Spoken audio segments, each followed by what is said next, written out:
میرے پاس کوئی بھی بندہ آئے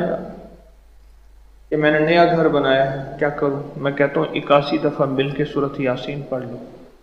دعا کر دو، اللہ تیرے گھر میں برکت دے دے۔ صلحاء کا یہ معمول ہے، اولیاء کی ترتیب ہے، وقت کے بڑے بڑے ابدال، غوث، پہنچی ہوئی ہستیاں، جنید بغدادی جیسے، حضرت پیر علی حجویری رحمت اللہ علیہ جیسی بڑی بڑی ہستیوں کی خانقاہوں میں صبح نماز فجر میں کسی سے بات کیے بغیر سورۃ یاسین پڑھی جاتی تھی، پھر اللہ کی بارگاہ میں فریادیں پیش کی جاتی تھی۔ اب تو اتنا طاقتور عمل کر چکے ہیں، اور جس کے فضائل احادیث میں ہیں کہ جو صبح سورۃ یاسین پڑھے گا شام تک کے کاموں کی کفایت اللہ اپنے ذمے لے لیتا ہے۔ آپ یہاں بیٹھے پڑھ رہے، آپ کا گھر، آپ کے بچے، بیوی، کام، کاروبار، ذمہ داریاں، سارا نظام میرے رب کریم نے اپنے ذمے لے لیا،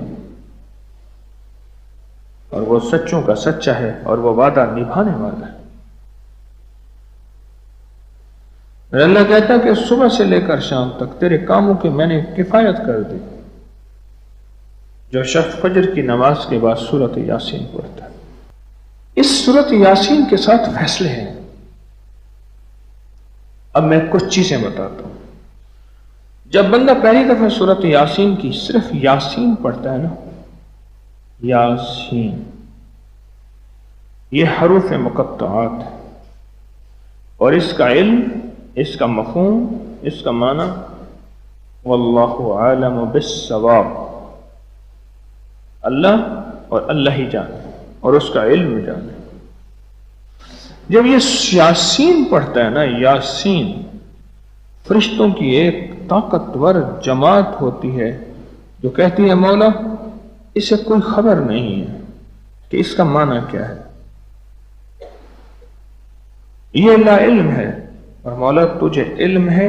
اس کا معنی کیا ہے، اس کا نفع کیا ہے، اس کا فائدہ کیا ہے، اس کی طاقت کیا ہے، اس کی تاثیر کیا ہے، اس کے فائدے کتنے ہیں، اور اس سے کتنے مسائل حل، کتنی مشکلیں دور، کتنی پریشانیاں دور، کتنی ناکامیاں ختم، کتنی عزتیں، برکتیں اور قوتیں ملتی ہیں۔ مولا اس کو تو علم نہیں، تیرے علم میں ہے، اب تو اپنے علم پہ اس کو استعمال کر اور اس کو وہ ساری نعمتیں عطا فرما، ساری نعمتیں عطا فرما۔